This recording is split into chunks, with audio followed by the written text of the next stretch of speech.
നിയമസഭാ തെരഞ്ഞെടുപ്പിൽ തിരുവനന്തപുരം ആറ്റിങ്ങൽ പി സുധീറിനെ മത്സരിപ്പിക്കരുതെന്ന് ബി.ജെ.പി. പ്രാദേശിക നേതൃത്വം ആവശ്യപ്പെട്ടു. Thiruvananthapuram corporation deputy mayor Ashanath ഉൾപ്പെടെയുള്ളവരെയാണ് പ്രാദേശിക നേതൃത്വം സജസ്റ്റ് ചെയ്യുന്നത്. തെരഞ്ഞെടുപ്പ് സമിതി യോഗം 45 നിയമസഭാ മണ്ഡലങ്ങളിലെ സ്ഥാനാർത്ഥി പട്ടികകൾ ചർച്ച ചെയ്തു എന്നാണ് വിവരം. Good morning. ഇന്നലെ ബി.ജെ.പിയുടെ സംസ്ഥാന കാര്യാലയത്തിലാണ് ഈ സ്ഥാനാർത്ഥി നിർണയവുമായി ബന്ധപ്പെട്ട തെരഞ്ഞെടുപ്പ് സമിതി യോഗം ചേർന്നത്. ഇതിൽ 45 നിയമസഭാ മണ്ഡലങ്ങളിലെ സ്ഥാനാർത്ഥി പട്ടികകൾ ചർച്ച ചെയ്തതായാണ് ലഭിക്കുന്ന വിവരം. അതായത് ഭിന്നിച്ചുള്ള മണ്ഡലങ്ങളിലാണ് ചർച്ച നടന്നത്. ഇതിൽ തന്നെ ഏറ്റവും പ്രധാനപ്പെട്ട ഒരു കാര്യം, പ്രധാന സീറ്റുകളിൽ സർവേകൾ കൂടി പരിഗണിക്കണമെന്ന് സംസ്ഥാന അധ്യക്ഷൻ രാജീവ് ചന്ദ്രശേഖർ പറഞ്ഞു. അതായത് നിലവിൽ ബി.ജെ.പിക്ക് വേണ്ടി മറ്റ് ഏജൻസികൾ സർവേ നടത്തുകയാണ്. വിജയ സാധ്യതയുള്ള സ്ഥാനാർത്ഥികളെ കണ്ടെത്തുന്നതിന് വേണ്ടിയാണ് സർവേകൾ നടത്തുന്നത്.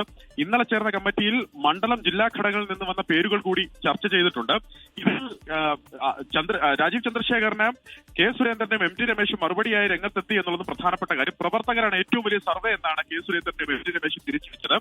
എസ് സുരേഷും ബി ഗോപാലകൃഷ്ണനും മുമ്പ് തദ്ദേശ തെരഞ്ഞെടുപ്പ് സിറ്റിംഗ് സീറ്റുകളിൽ തോറ്റതല്ലേ എന്നും നേതൃയോഗത്തിൽ മറുപടി ഉയർന്നു. ഇതിൽ പ്രധാനമായി ഉയർന്നത് ആറ്റിങ്ങൽ മണ്ഡലത്തെ സംബന്ധിച്ചാണ്. ആറ്റിങ്ങലിൽ പി സുധീറിനെ വേണ്ടെന്ന് പ്രാദേശിക നേതൃത്വം ആവശ്യപ്പെട്ടിട്ടുണ്ട്.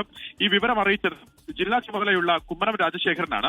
തിരുവനന്തപുരം ഡെപ്യൂട്ടി മേയർ ആശാനാഥ്, CPIM-ൽ നിന്ന് വന്ന ആനി അശോകൻ, ആറ്റിങ്ങൽ മുൻ മണ്ഡലം പ്രസിഡന്റ് ബൈജു ബി എന്നീ പേരുകളാണ് പ്രാദേശിക നേതൃത്വം മുന്നോട്ട് വെച്ചതായി കുമ്മനം രാജശേഖരൻ ഈ തെരഞ്ഞെടുപ്പ് സമിതി യോഗത്തെ അറിയിച്ചു. പക്ഷെ അതിന് കേസ് വിഭാഗം തടയിടുന്നു. ആറ്റിങ്ങൽ മണ്ഡലത്തിൽ ബി.ജെ.പി. 2ാം സ്ഥാനത്ത് എത്തിച്ചത് പി സുധീർ ആണെന്നാണ് അവരുടെ അവകാശം.